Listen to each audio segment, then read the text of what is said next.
Olá, seja bem-vindo. Já está no ar, então, o nosso programa Mais Saúde, espaço para a gente falar de tratamento, de prevenção, né, de cuidados com a saúde, falando sobre diversas doenças, né, que nos afetam, sobre diversos pontos de vista. Afinal de contas, a gente tem aqui em todos os programas convidados muito especiais, né, convidados que trazem aí as suas dicas importantes, trazem aí este conteúdo para enriquecer aqui todos os nossos programas. E claro, você que está de casa também pode participar, viu? Mais Saúde é aberta a sua participação. 3821-4488, você pode participar conosco. Os nossos convidados, os nossos especialistas vão estar aí abertos ao seu questionamento, à sua participação. 3821-4488, ou você pode participar através do nosso WhatsApp, que é o 99947-4515, WhatsApp aqui do programa para você participar conosco, mandando seu questionamento, sua observação. Participe, interaja, porque o programa dessa maneira, com a sua participação, feito também por você, fica muito mais bacana, tá certo? Mais Saúde já está no ar. Hoje a gente vai falar sobre cuidados que a gente tem que ter com a boca, né? Afinal de contas, nós precisamos tratar como um assunto muito importante a saúde bucal. Vamos falar sobre implantes e cuidados, vamos tratar desse assunto com a doutora Laira Rezende, que vai estar aqui comigo, cirurgiã dentista, que vai vir hoje aqui nos visitar novamente, trazer aí dicas importantes para você cuidar muito bem, né, da sua boca. Falo também sobre, olha só, hein, um assunto, nós estamos aí no mês de setembro, setembro é um mês de conscientização para o câncer de cólon, né, e sobre isso vou conversar daqui um minutinho com o Dr. Ricardo Cota, nosso entrevistado, oncologista, que vai falar conosco por Skype, né? Ele está no Rio de Janeiro e nos atende aqui no programa para a gente poder tratar desse assunto. Câncer de cólon, o oncologista então vai estar respondendo aí nossos questionamentos, a gente batendo um papo sobre isso. Deixa eu agradecer ao pessoal lá da Floricultura Apolo, olha só que lindo arranjo, está aqui do meu lado, enfeitando aqui no nosso estúdio, Floricultura Apolo, com esse arranjo artificial de tulipas, olha, lindo, lindo, lindo, fica na Major Gotti 1025, ao lado do Banco do Brasil. O telefone de lá é o 3822-2200. Abraço lá para a Lurdinha e toda a sua equipe, tá certo? Comigo via Skype está então o Dr. Ricardo Cota, que é oncologista, que fala direto do Rio de Janeiro conosco, já divide a tela comigo. Doutor, muito boa noite. Primeiramente, agradecer pela sua disponibilidade, por estar aí cedendo um pouco do seu tempo para a gente falar desse assunto tão importante que é justamente o câncer, né? Mais especificamente um desses cânceres que estão aí nessa pauta do mês de setembro, né? Para a gente poder debater esse assunto, falar sobre isso, trazer à tona aí essa conscientização com relação à prevenção ao câncer. Tudo bem com o senhor? Muito obrigado pela participação. Tudo bem, Odair. Obrigado a vocês pelo espaço e para a gente falar desse assunto tão importante, que é o câncer coloretal, e a gente está no mês da prevenção desse câncer, que, quando detectado precocemente, pode prevenir muito essa doença e a morte por essa doença, né? Doutor, as estatísticas, elas trazem ali números que nos assustam sempre relacionados ao câncer. Uma mais recente do INCA fala que o câncer, né, ou os cânceres devem afetar pelo menos 40 mil brasileiros este ano, isso diagnósticos. Ou seja, mais do que nunca, debater e falar sobre isso tem uma importância muito grande, mesmo durante uma pandemia, quando todo mundo está com os olhos voltados, com as atenções voltadas à Covid-19, né? Exatamente, Odair. Isso é um tema extremamente importante por isso. O INCA estima entre 26 a 100 mil novos casos esse ano, é um número bem alarmante. Eu estou falando de novos casos, sem contar os que já existem.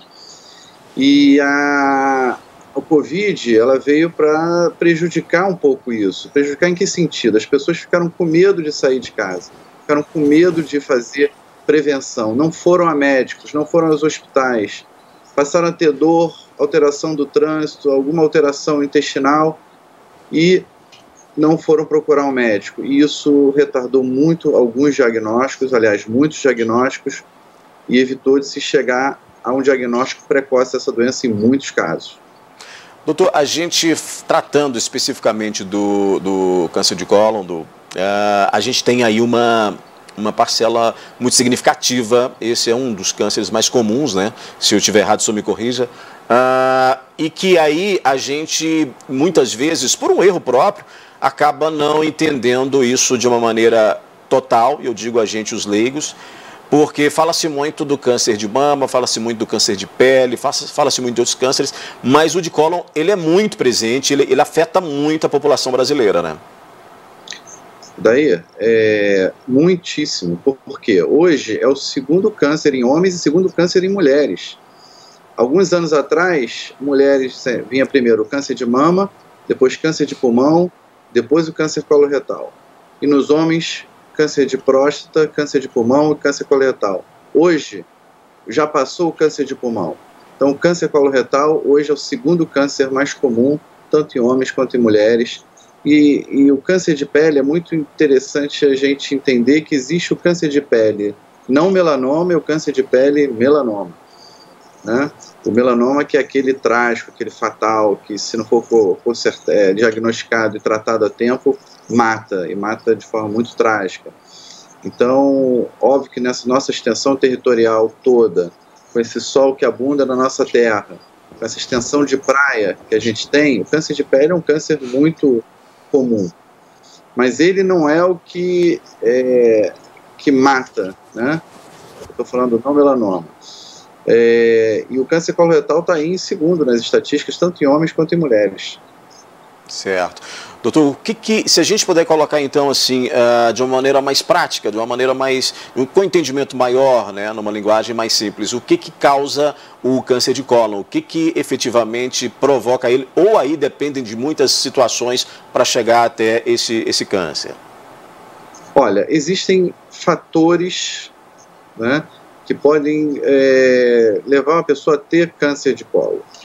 Que fatores estão relacionados? Que tem o maior risco de desenvolver esse câncer? Excessivo consumo de álcool, uma alimentação pobre em frutas e fibras, uma ingestão baixa de alimentos com cálcio, um alto consumo de carne vermelha ou processada, tabagismo prolongado, obesidade, sedentarismo, ou seja, falta de atividade física, são fatores que estão relacionados ao risco de desenvolver. Agora, como é que esse câncer se desenvolve? Passando pelo intestino, todos esses alimentos ruins, esses fatores todos que eu te falei. O intestino, ele é um tubo, né? Vamos falar do intestino grosso aqui, que é o nosso alvo. Ele é um tubo, e dentro desse tubo, internamente, existe uma pele, que a gente chama de mucosa. E essa mucosa, ela é frequentemente renovada. E nessa renovação, através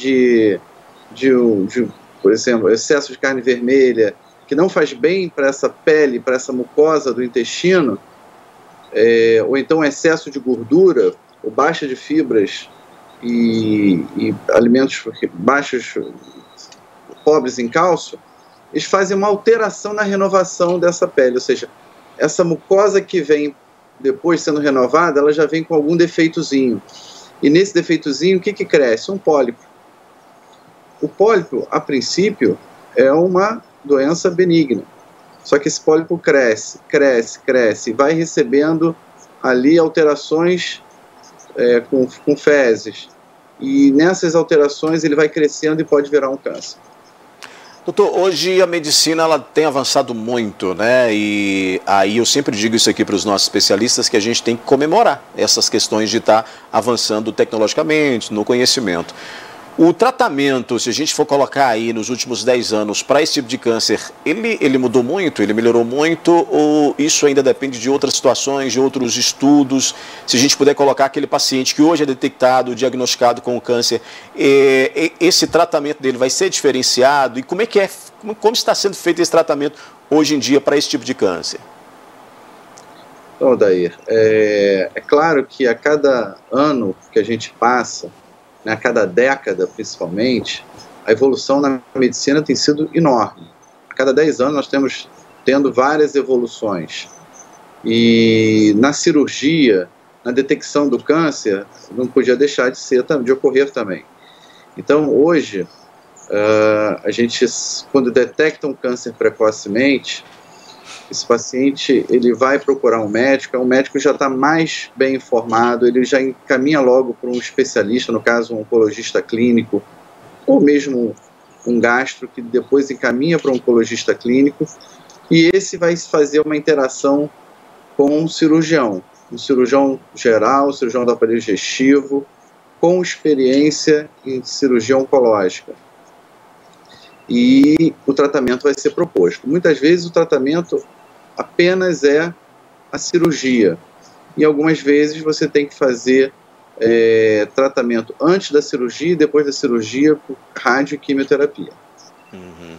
Doutor, a Laura, a gente tem pergunta aqui, o pessoal que está... Bom, você que está chegando agora, ó, nós estamos aqui com o doutor Ricardo Cota, que é oncologista, estamos falando sobre cânceres e sobre o câncer de cólon. A Laura, doutor, está dizendo o seguinte, que já teve casos na família dela de pessoas com esse tipo de câncer e quer saber qual é o risco que ela corre como sendo segunda geração e se esse câncer ele tem grande quantidade de pessoas que se curam dele. Imagino que ela quer saber estatisticamente se o fator de cura é grande entre os diagnosticados com esse câncer. Então, Laura, se você diagnostica um câncer desse de forma precoce, tem cura. Tá? Ou seja, ele ainda está numa fase inicial, ele não atingiu outros órgãos, ele com certeza ele tem cura. Até mesmo alguns que atinjam outros órgãos, se ele for tratado e se a resposta for efetiva, ele também pode chegar à cura. Agora, no caso dela, que tem parente de até 2º grau, é importante que a gente classifique os pacientes geralmente de médio risco e de alto risco. Então, o paciente de médio risco é aquele que atinge mais de 50 anos. Né? Esse precisa fazer já um rastreamento. E aqueles que têm caso de câncer na família devem procurar o rastreamento aos 40 anos, ou então com 10 anos antes de quando esse câncer foi detectado nesse familiar. Por exemplo, se esse familiar foi detectado com 45 anos, aos 35 anos, a Laura tem que iniciar o rastreamento. E o exame... eu não vou dizer que ele é simples, mas de fácil acesso à população hoje é a colonoscopia, certo? Uhum. É um exame que é introduzido um tubo através do ânus, que vai percorrer ali o canal anal, o reto, que é a parte final do intestino grosso, todo o intestino grosso e o finalzinho do intestino delgado, e ali vai se ver todo o órgão por dentro, ver se tem algum pólipo, alguma lesão que possa ser sugestiva de câncer, e vai ser diagnosticada, e se for um câncer, vai ser tratado. Doutor, se a gente pudesse colocar, e aí tem uma questão toda de estar verificando, como o senhor acabou de dizer, de estar buscando, né, o diagnóstico precoce, mas esse câncer, ou esse tipo de câncer, ele apresenta sintomas, a pessoa percebe que algo não está bem, e aí a partir daí é que ela vai procurar esse atendimento médico, esse diagnóstico, ou ele não apresenta sintomas aí iniciais que possam demonstrar a presença desse tipo de câncer? Eles podem apresentar sintomas iniciais, sim. O sangramento é um sintoma muito importante, e tem muito paciente que acha, isso pode ser uma fissura, umas fezes um pouco mais grossas que saíram e machucaram, isso pode ser uma hemorroida que eu tenho há muito tempo, mas isso pode ser, independente de você ter essas condições, isso pode ser um câncer e pode ser um sinal precoce. A dor abdominal também é um sinal de alerta importante.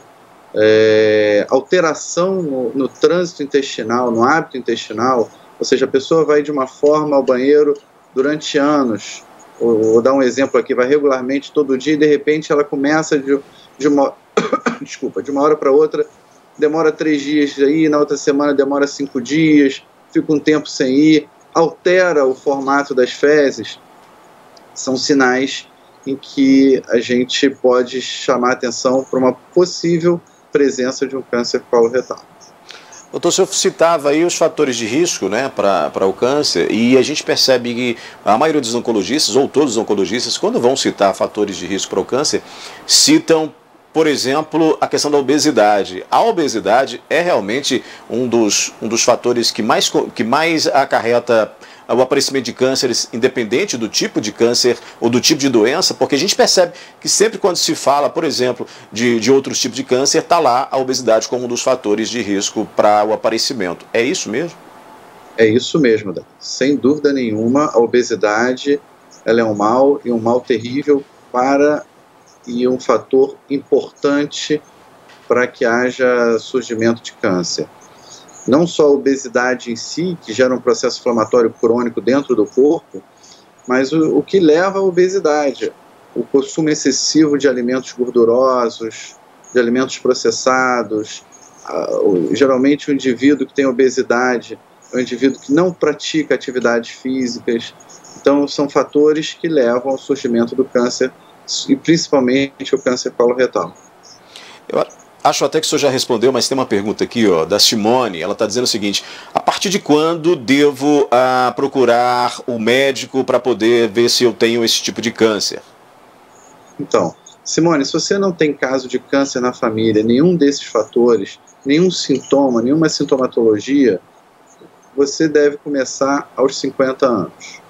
Mas caso você tenha algum parente de primeiro ou até segundo grau que tenha tido um câncer, você tem que procurar esse médico a partir dos 40 anos. Ou, como eu falei, se esse parente tem os 45 anos, 10 anos antes do surgimento nele, no caso, 35 anos. Doutor, por isso a importância da gente estar falando desse setembro aí que marca, né?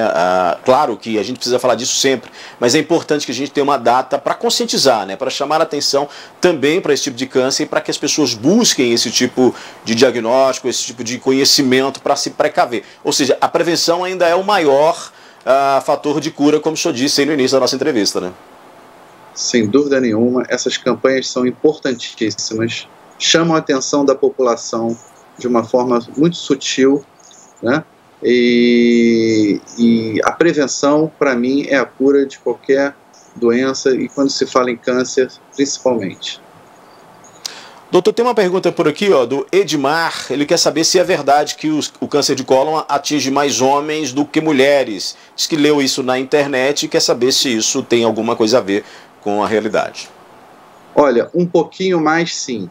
Tem uma estimativa do INCA atual mostrando que, em termos de casos novos, são 9.330 por 100 mil habitantes em mulheres e 9.120 a cada 100 mil habitantes em homens. Ou seja, na verdade, é um pouquinho mais nas mulheres.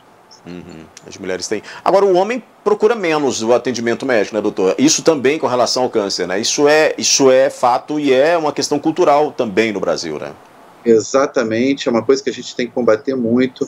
Muitos ficam muito ressentidos em relação à masculinidade, né? De fazer um toque retal, ou ir ao médico para que examine o seu ânus, ou que faça um exame de colonoscopia, que vai introduzir um instrumento. Mas isso é saúde, isso é medicina. Os homens, eles têm que parar com isso, inclusive em relação ao câncer de próstata mesmo, né? Eles não podem deixar de ir ao médico porque vão ser submetidos a um toque que muitas vezes salva uma vida. A gente tem no Brasil uma dificuldade para o tratamento de diversas doenças no setor público, né, doutor? O senhor como especialista da área, o senhor como especialista no estudo desse tipo de câncer e de outros também, como é que o senhor avalia as nossas políticas públicas aí para o tratamento do câncer? A gente tem realmente desenvolvido isso ou ainda falta muito, já que nós temos uma população muito grande, que todos os anos aí eu estou falando de população mais pobre, que precisa ter acesso aí a esses tratamentos? De fato, nós temos um país muito extenso, com áreas muito heterogêneas, áreas muito pobres, áreas muito ricas. Mesmo em áreas ricas, nos grandes centros urbanos, nós temos uma dificuldade, mas mesmo assim o SUS, ele se esforça bastante. O SUS, que eu digo, o Sistema Único de Saúde, ele tem se esforçado bastante. Recentemente nós tivemos uma reunião com a Secretaria de Ações Especializadas do Ministério da Saúde de Atenção Primária, e onde se foi discutido, no caso, sobre a prevenção do câncer coloretal. E o Ministério está com ações importantes. Esse ano, inclusive, vão sair novas ações para a prevenção de diversos tipos de câncer, inclusive esse que a gente está falando agora. O Brasil tem se esforçado dentro das dificuldades. A gente sabe que a saúde para todos, ela ainda não é uma realidade, está muito longe disso. Há um esforço, sim, mas falta muito para se andar, muito. A gente tem muita carência ainda no serviço público de saúde. Certo.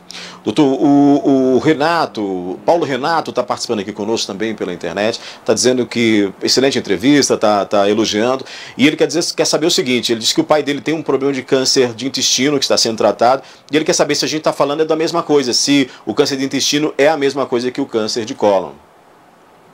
Então, Paulo, o câncer de cólon, o cólon e o reto fazem parte do intestino grosso. Então, quando a gente fala de câncer de intestino, a gente praticamente está falando de câncer coloretal. A outra parte do intestino, o intestino delgado, não é tão frequente o surgimento de câncer. Então, praticamente, quando a gente fala câncer de intestino, estamos sim falando desse câncer de cólon e reto, que a gente simplifica chamando de coloretal. Muito provavelmente é esse câncer que tem. Isso é comum, essa dúvida, né, doutor? Porque aí a gente tem é muito interligado, tem muito a ver. E inclusive, faz parte de uma pergunta aqui que tenho aqui, olha só, quem está perguntando, deixa eu ver se eu acho aqui, é a Elizabeth. Ela está dizendo o seguinte, que se hoje o tratamento, depois de diagnosticado, e aí ela cita aqui algumas pessoas que são do convívio dela, que tiveram isso, mas conseguiram se curar, e ela quer perguntar se hoje o tratamento é todo final com questão de cirurgia, ou se o medicamentoso ainda também é muito utilizado, dizendo, inclusive, aqui a pergunta dela é imensa, dizendo o seguinte aqui, que uma parente dela, uma tia dela, tratou com cirurgia e está bem, mas outros parentes tomaram medicamentos e conseguiram se livrar desse câncer. A cirurgia, e aí em síntese o que ela deve estar perguntando, a cirurgia é o último instrumento para esse tratamento, doutor? Então, é uma pergunta complexa e a resposta também será complexa. Quando você faz a detecção de um câncer, vai depender muito da região do intestino onde está. Se vai estar no reto distal, ou no reto médio, ou no reto proximal, ou não no reto, mas sim nos cólons, né? Dependendo da região, pode-se submeter o paciente a um tratamento quimioterápico, no caso de medicação, e até mesmo radioterápico. Alguns desses pacientes conseguem ter a remissão total da doença nesses tratamentos. Mas muitos vão precisar a grande maioria, ser submetidos à cirurgia, sim. A cirurgia seria o tratamento final. E haveria ainda depois uma complementação com o tratamento. Existem alguns casos, desculpa interromper, em que o tratamento medicamentoso não se faz necessário, apenas a cirurgia. Aí a gente está falando de medicamentoso quando radioterapia, quimioterapia, também nesse processo, né, doutor? No caso medicamentoso, a gente está se referindo à quimioterapia. Né? A radioterapia é um outro processo, a emissão de raios através de aparelhos em cima da área onde tem o tumor. Doutor, neste momento, a gente citou isso no início de pandemia, e aí também tem a preocupação dessa questão das pessoas estarem buscando mais ainda essa conscientização e buscando, evidentemente, fazer esse diagnóstico, né? Procurar esse diagnóstico. No convívio que o senhor tem com todos os seus pacientes, com todos os estudos que o senhor faz aí, isso diminuiu em cerca de quanto por cento? Porque aí nós temos um momento em que as pessoas estão muito amedrontadas, com medo de procurar os centros médicos, com medo de sair de casa, inclusive, por causa da Covid-19. O senhor avalia que isso impactou de que maneira? Podemos colocar em que? Em porcentagem, enquanto esse número que procurava antes e que agora acabou se afastando dessa busca por esse diagnóstico? Odair, nós ainda não temos números oficiais. Acho muito difícil a gente chegar nessa mensuração. Talvez no final do ano saia uma estatística dizendo quantos tiveram acesso à saúde e quantos não tiveram acesso à saúde nesse período. Mas foi uma redução drástica. E nós temos visto de que forma, ainda não em números. Teremos esses números ainda não os temos. Mas nós estamos vendo em casos avançados que estão chegando para a gente, tanto no consultório quanto no pronto-socorro.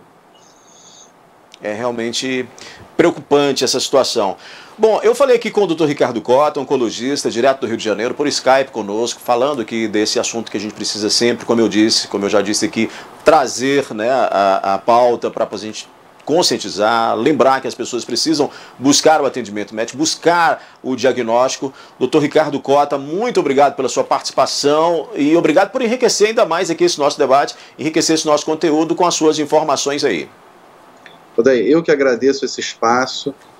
Tá podendo falar para a população, informar a população é um dos papéis importantes que o médico tem que ter. E esse meio de comunicação está abrindo esse espaço aqui para mim, está sendo fantástico e agradeço, e a população vai ser beneficiada por isso, com certeza. Um abraço, doutor Ricardo Cota. A gente segue então com o Mais Saúde. Vou fazer um intervalo bem rapidamente, tomar aquela aguinha. Já já a gente volta falando de saúde bucal. Vou receber aqui a doutora Laira Rezende, que vem hoje para a gente falar desse assunto. Afinal de contas, o que tem de novidades e o que a gente pode falar para você que tem em casa e tem muita curiosidade sobre implantes e os cuidados com a saúde bucal. Eu volto já.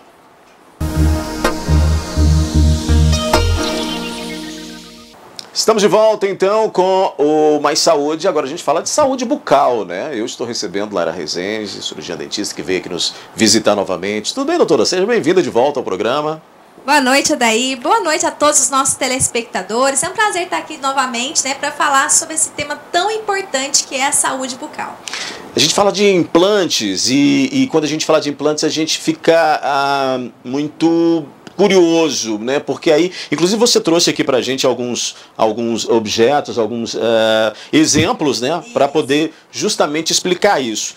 Hoje, é o que há de mais moderno na medicina, justamente as pessoas com condições, né? Eu digo condições, né, de saúde, colocarem ou substituírem aquele dente danificado, aquela perda, né? Como é que está hoje isso? Porque aí a gente tem realmente um boom, né? A gente percebe que nos últimos 5 anos isso cresceu muito, esse mercado, né? É verdade, Odair.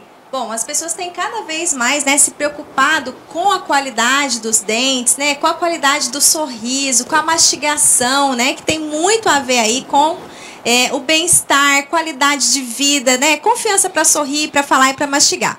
No passado, Dair, os implantes eram muito inacessíveis, era muito caro até para o próprio dentista. Então, quando isso tudo surgiu, né, lembrando que a implantodontia aí já tem mais de 50 anos, mas vamos dizer que de uns 30, 20 anos para cá é que ela se difundiu mais aí ao redor do mundo e principalmente no Brasil, né? Então, o cirurgião dentista precisava ir para fora do país para fazer cursos, tudo era muito caro, tudo era importado, né? E hoje, graças a Deus, a implantodontia está muito mais difundida, muito mais acessível, e hoje eu posso dizer com tranquilidade, viu, Odair, que os implantes dentários realmente são para todos. Hoje é assim, né? Mas é claro que tem que colocar como uma prioridade. Agora, aí a gente vai definir quais são os casos, né? Em que situações é interessante ou se deve fazer esse implante, né? Como é que a gente classifica esse paciente? Bom, o primeiro passo, né, o paciente, olha, eu perdi um dente ou eu estou com um dente danificado, eu preciso de um implante, qual que é a melhor alternativa para mim? O primeiro passo é você procurar um profissional especializado, um implantodontista. Eu gosto muito de dizer aqui, salientar, né, que na faculdade a gente não aprende sobre implantodontia. É lógico, a gente aprende alguns pontos, mas não sai de lá sabendo fazer implantes dentários, né? Então a gente tem mais 2 anos aí de estudo da especialização para de fato ser um especialista em implantes, né? Então procurar um bom profissional é o primeiro passo, né? E lá ele vai fazer a sua avaliação para ele checar se você tem necessidade mesmo desse implante. Bom, definido que é necessário esse implante dentário, né? Eu perdi um dente apenas, né? Como que eu vou proceder? O que é esse implante, né? Então, eu trouxe aqui para exemplificar para vocês, ó, o que é o implante? Nada mais é do que um parafuso de titânio, onde sobre ele, após a cicatrização, nós vamos colocar um componente protético, também em titânio. Primeiro vai o parafuso. Isso, parafuso em titânio, que é o material mais biocompatível hoje que a gente tem para essa finalidade, né? E aí, após a ossa integração, né, que é a cicatrização desse implante no osso, nós vamos confeccionar o dente propriamente dito. Esse dentinho vai cimentado ou parafusado, mas isso é algo técnico, tá? E aí nós vamos fazer um dente de acordo com a cor, com a forma e com o tamanho necessário para cada região do dente perdido. Então, esse implante aqui, tá? É para quem perdeu um ou poucos dentes, tá? Diferente, né, Odair, do paciente que perdeu vários dentes. Aí eu vou implantar um para cada um. nada disso. Né? Nós já temos uma solução bem mais prática para isso. Que é um outro exemplo que você tem aqui, inclusive, tá aqui do lado, né? Isso, que são os protocolos, né? Que são próteses fixas sobre implantes. Então, hoje, com poucos implantes, né? 10 implantes, a gente consegue reabilitar uma boca inteira, tá? Eu vou mostrar aqui para vocês agora para dar como exemplo, tá bom? Tá ali na mão dela.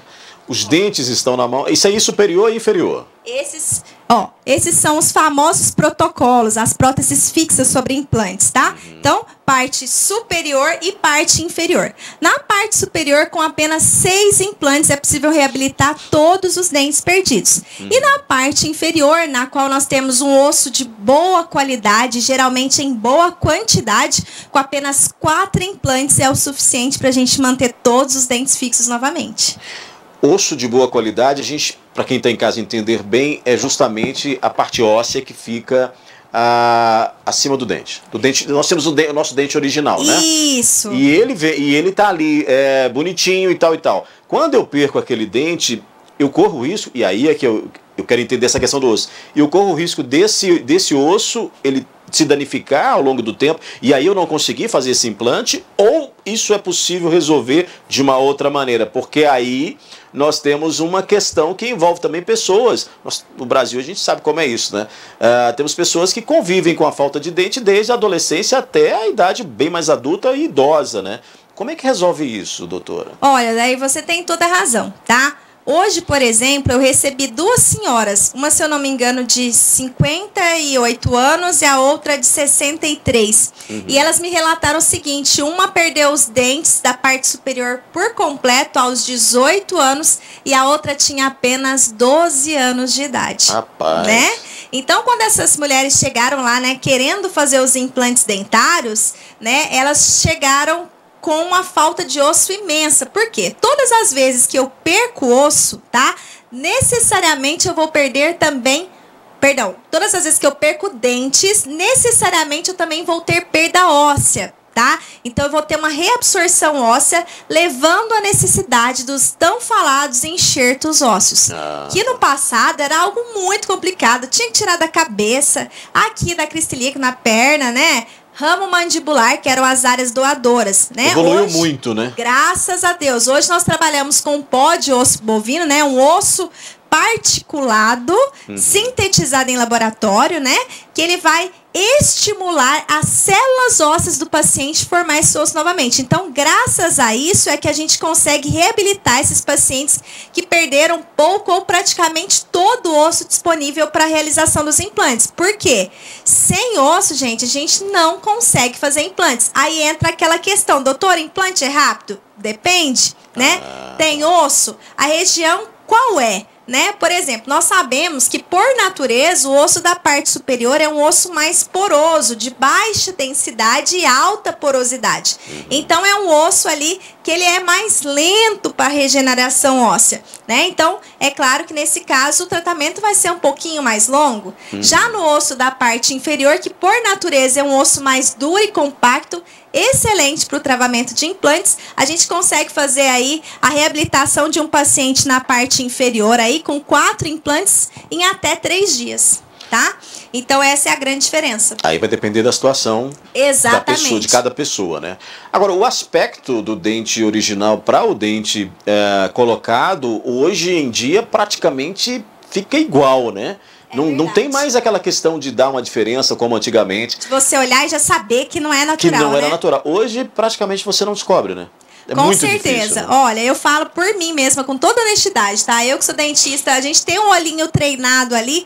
Quando a gente olha, muitas vezes, né, a gente já sabe que não é não é um dente natural. Mas hoje existem dentes cada vez mais naturais, né? Porcelanas cada vez mais ricas, assim, em características de naturalidade mesmo, imitação do dente natural, né? Então, dando aí um ar de naturalidade muito grande. Tem paciente, inclusive, Adair, que fala assim pra gente: doutora, quando eu era mais jovem e tinha meus dentes, Os da frente, um era levemente mais pra frente do que o outro. Tinha um tortinho. Alguns trazem até a foto pra mostrar pra gente como é que era antes. Pra ficar igual. Olha, tem jeito de fazer nesse formato, nessa cor, nesse tamanho, né? Então isso ajuda bastante também. E é possível fazer assim, parecido? Olha, idêntico, né? Não é, mas parecido, eu falo que dá para fazer um bom trabalho. Teve recentemente um paciente que eu nunca me esqueço dele, o Valdomiro. Ele fez e aí ele falou: doutora, os meus 2 dentinhos, um era bem assim, mais tortinho do que o outro. Mas ficou super feliz da vida e foi um dos casos assim que me surpreendeu mais em termos de naturalidade. A família também ficou encantada. Que bacana. Tem pergunta da internet aqui, doutora, acho até que você já respondeu. A Cássia quer saber se qualquer um pode fazer implante. Olha só, com relação, se você tem indicações, se você pode fazer implantes dentários, né? Como eu disse, o primeiro passo é você procurar um especialista. A pergunta que eu mais recebo é o seguinte: eu sou cardiopata, tenho problema, né, de coração, sou hipertenso, né? Eu tenho diabetes, né? Eu posso fazer implantes dentários? A resposta é sim. Desde que você esteja em níveis compensados. O que é isso? Eu tomo a minha medicação diariamente, eu cuido da minha alimentação, né? E aí a minha glicemia fica direitinho, né? A minha pressão fica controladinha. Nesse caso, você não tem nenhuma restrição. Quem que verdadeiramente não pode, né? Só os pacientes abaixo de 18 anos. Doutora, por que eu não posso fazer implante antes dos 18 anos? Porque entende-se, né, que o paciente está em fase de crescimento ósseo. Mas, por exemplo, já tive casos de pacientes que perderam aí por algum motivo de acidente ou agenesia, né? Tem pacientes, Odair, que nascem sem os dentes, por exemplo. Esses 2 da frente é muito comum ali, né? Os pacientes nascerem sem eles. É um caso de agenesia. E a paciente estava louca para completar 18, custou esperar os 16 para poder colocar os implantes. E aí, o que a gente fez? A gente pediu um exame, né, o carpal, para a gente saber se essa paciente já tinha finalizado o período de crescimento. Então, ela estava ali completando 17 anos, já foi possível, nesse caso, realizar o implante dentário, porque ela já tinha completado o crescimento ósseo. Fora isso, se estiver respirando, tá vivo e saudável, todo mundo pode fazer. Tem problema, né? Sim. Agora, tem um negócio interessante que, inclusive, eu vi você anunciando outro dia, da questão da carga imediata. E em que situações se aplica isso, essa carga imediata? E tem um limite? Como é que funciona? Olha só, a carga imediata trata-se de uma possibilidade de aceleração, né, da instalação da prótese. O que compreende-se a prótese? A prótese, pessoal, é somente a parte dos dentes, ó, a parte que fica visível, certo? Então, nesse caso aqui, tá? Mostrar para ali para a câmera, só para o pessoal entender exatamente o que você está falando. Ó, esse aqui, por exemplo, que eu estou mostrando, é um protocolo superior, tá? É uma prótese fixa sobre 6 implantes. Baixa um pouquinho, ali, ó. Aí na ficou mão bom? dela. Agora dá. Vamos lá. Esse é o da parte superior. Geralmente, a carga imediata acontece mais na parte inferior, tá, Odair? Porque, como eu comentei, né, é um osso de melhor qualidade, é um osso mais duro, mais compacto, né?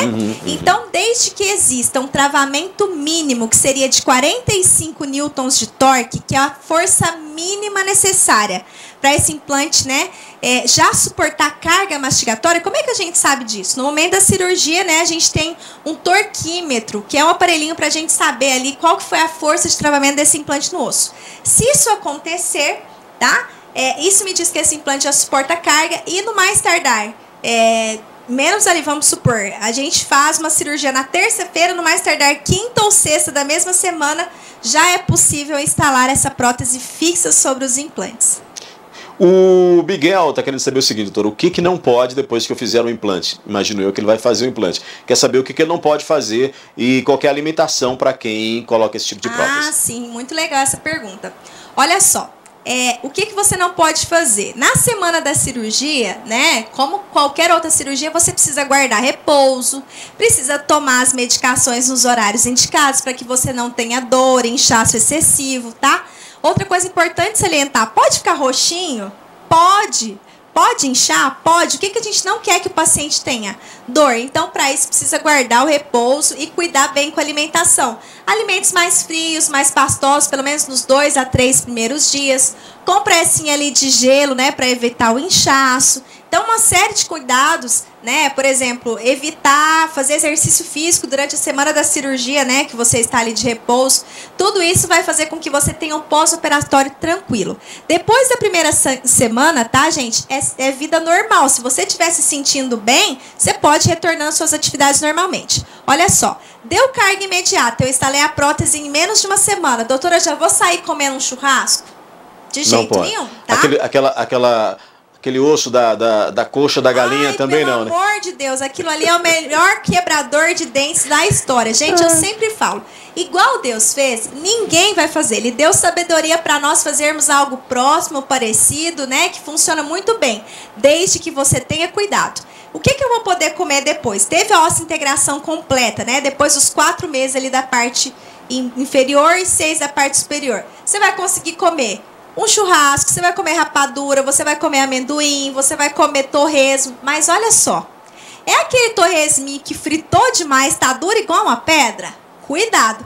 Eu, com todos os meus dentes naturais, não tenho coragem de comer, tá? Porque vai dar problema. Nem o que Deus fez, que é mais perfeito que tudo, quebra. Imagina o que foi o homem, tá? Então tem que ter sabedoria. Dá pra comer de tudo, muito bem. Né? Um torresminho ali, massinho, a carne, daí, beleza. Por favor, né? Melhor, todo mundo quer, né? E é bom demais. Então esse daí tá liberado comer. Aquela rapadura ali, o pessoal da roça gosta demais. Aquela que tá novinha, suculenta, bom demais, pode comer. Agora aquela que você esqueceu 3 meses lá no armário, já virou uma pedra, se você comer, vai ter problema. Vai quebrar. Ossinho de galinha, então, nem vou falar nada.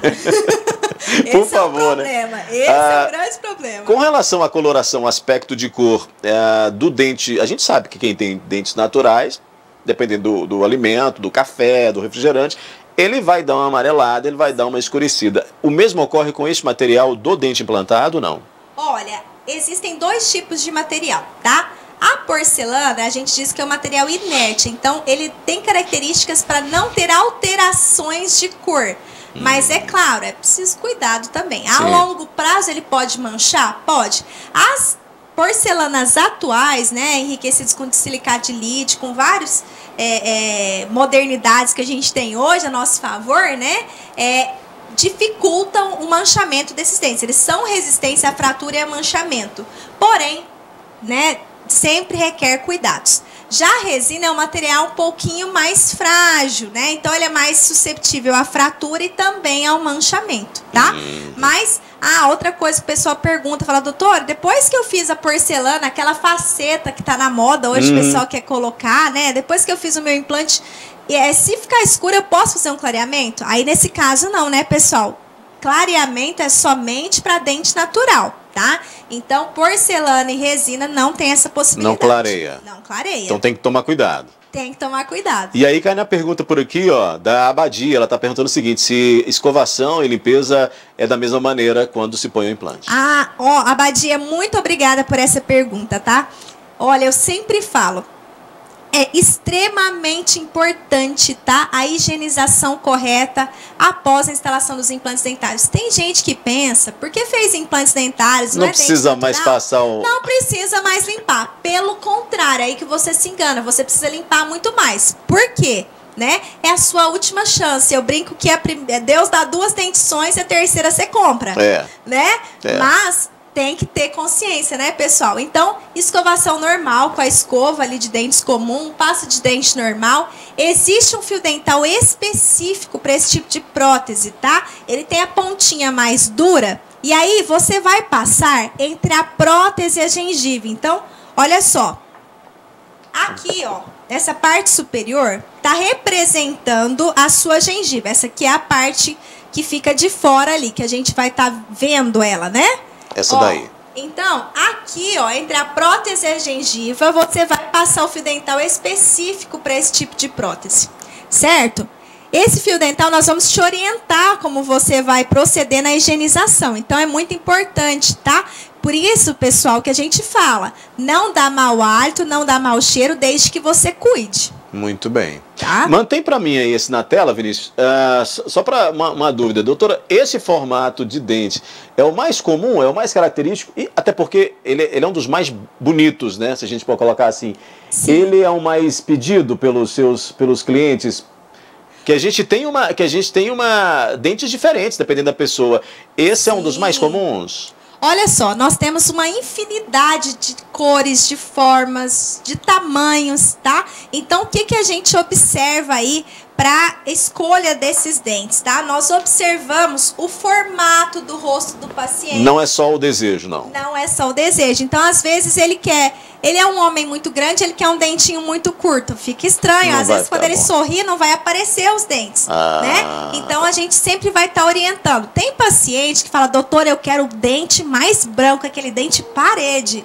Nós vamos orientar, falar, olha, a senhora já tem 70 anos. Aquele dente parecendo mentos, assim. Não vai ficar legal. Então, assim, existe uma linha muito tênue ali entre o que é bonito e o que é exagerado e que fica...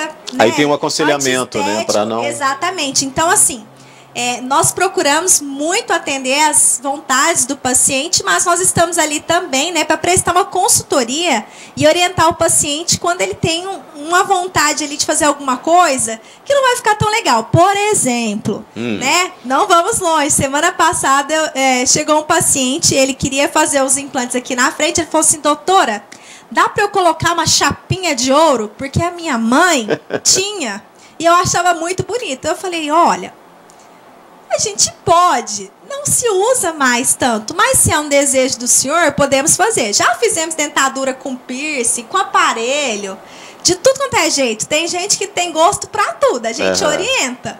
Desde que não vai fazer mal para o paciente, né?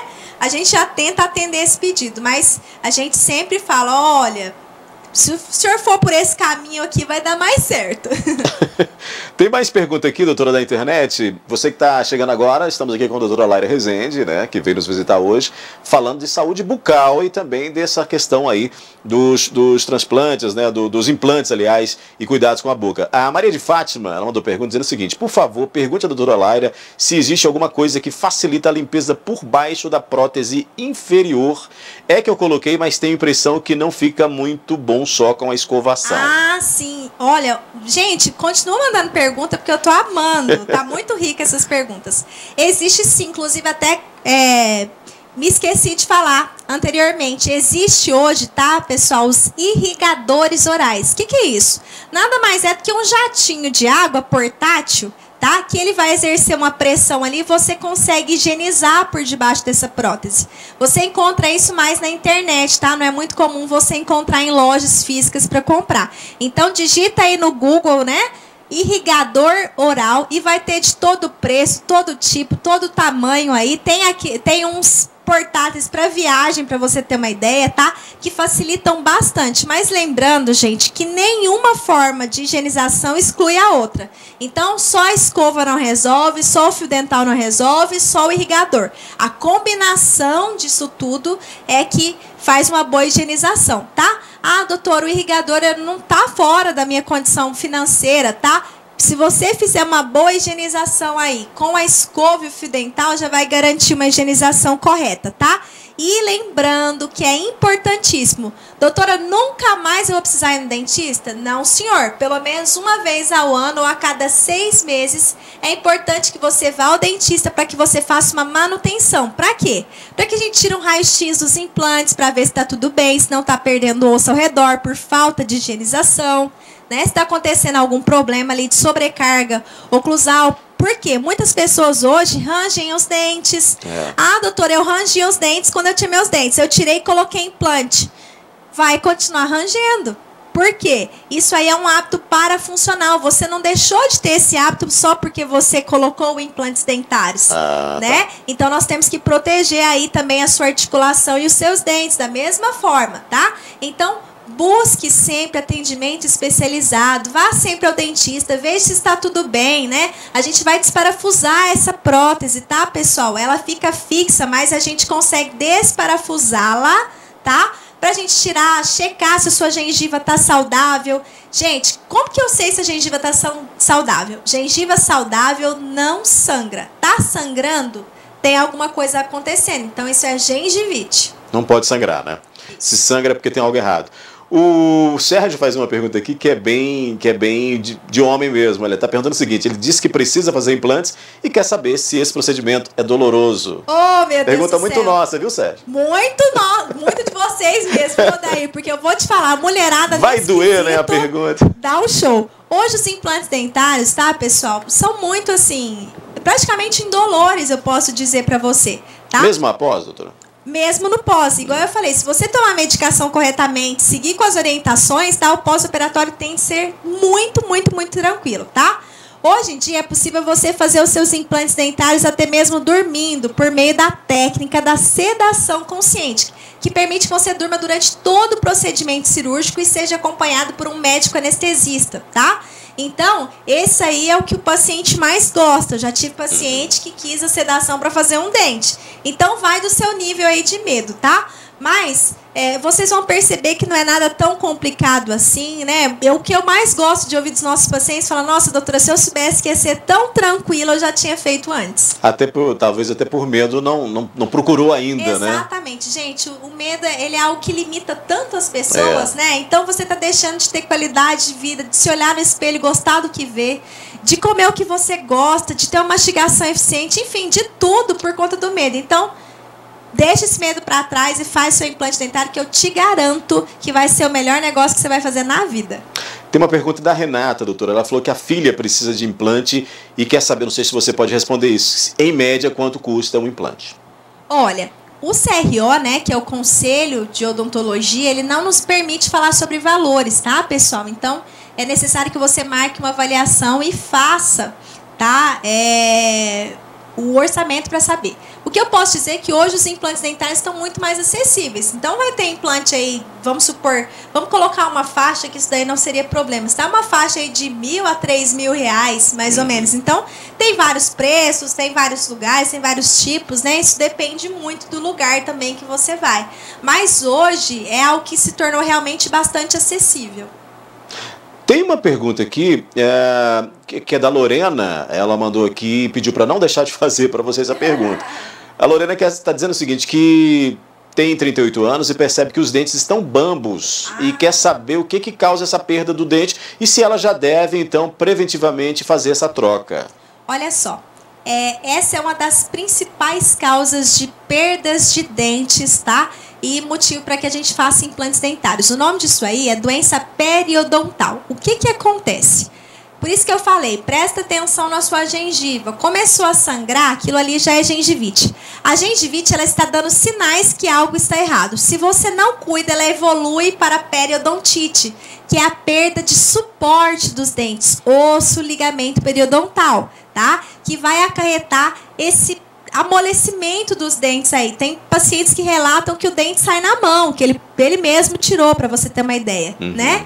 E aí, nesse caso, o mais correto é que você vá imediatamente ao dentista para que a gente veja se existe a possibilidade de reverter esse problema, tá? Para fazer a manutenção dos seus dentes, ou se já realmente é o caso de fazer implantes dentários. Quanto maior a mobilidade, né, aí com certeza é maior a possibilidade de implantes dentários. A gente citou no início do bloco, doutora, sobre essa questão da perda óssea. E tem uma pergunta aqui que é do Miguel. Ele fala que perdeu os dentes há algum tempo, não falou quanto tempo, e quer saber quais problemas acontecem se ele continuar sem a prótese. Um deles é a perda óssea, inclusive, né? A perda óssea, é importante da gente falar aqui que ela vai acontecer com ou sem a prótese. De qualquer maneira vai acontecer. Ela vai acontecer porque é algo fisiológico, né? Então, vai acontecer cedo ou tarde. E, querendo ou não, tá? Quanto mais tempo se passa, mais osso você vai perder. Então, eu tenho pacientes que, em um ano, por exemplo, fizeram uma avaliação ali, por algum motivo não deram continuidade, e aí, naquele momento, não precisava de enxerto. No ano seguinte, quando eles retornam, já tem necessidade. Então, assim, em um ano vai perder? Gente, não é por aí. Cada paciente tem o seu tempo. Tem paciente que perde mais ou menos. Tem pacientes que passam anos aí e que perde pouquíssimo osso. Então, isso varia muito. Não tem receita de bolo, né? Então, por isso que eu falo, cada caso é um caso. É possível prevenir essa perda óssea? Ou isso aí também vai depender da condição que a pessoa vive, dos hábitos que ela tem na vida aí? Essa perda óssea, ela é preventiva? Pode ser preventiva? Olha, a única forma de se prevenir a perda óssea, tá? Quando você perdeu já um dente, tá? É você fazendo o implante o mais rápido possível, porque uma vez que você coloca o implante, ele vai fazer a manutenção daquela área. Agora, se você não perdeu, né, o dente ali, você está vendo que está um princípio da perda óssea, capriche na higienização. Gente, se vocês tivessem noção do tanto que a higienização é importante, né, para prevenção aí de futuramente ter que fazer implantes dentários, né, vocês viveriam no dentista. Eu sempre falo, pessoal, muita gente nunca passou nada no dentista, nunca teve um trauma, nada disso, mas porque a avó falou, mas porque o pai falou, experiências realmente vividas por eles, infelizmente, colocaram esse trauma em você e você está levando isso. Se você soubesse o quanto é simples ir ao dentista a cada 6 meses, vai lá, faz uma raspagem, faz uma limpeza, previne as doenças, né, da gengiva ali, você nunca vai precisar de implantes, não vai ter perda óssea, tá? Então, é claro que esse é o principal fator, mas existem outros vários motivos para perda óssea também, como, por exemplo, se você tiver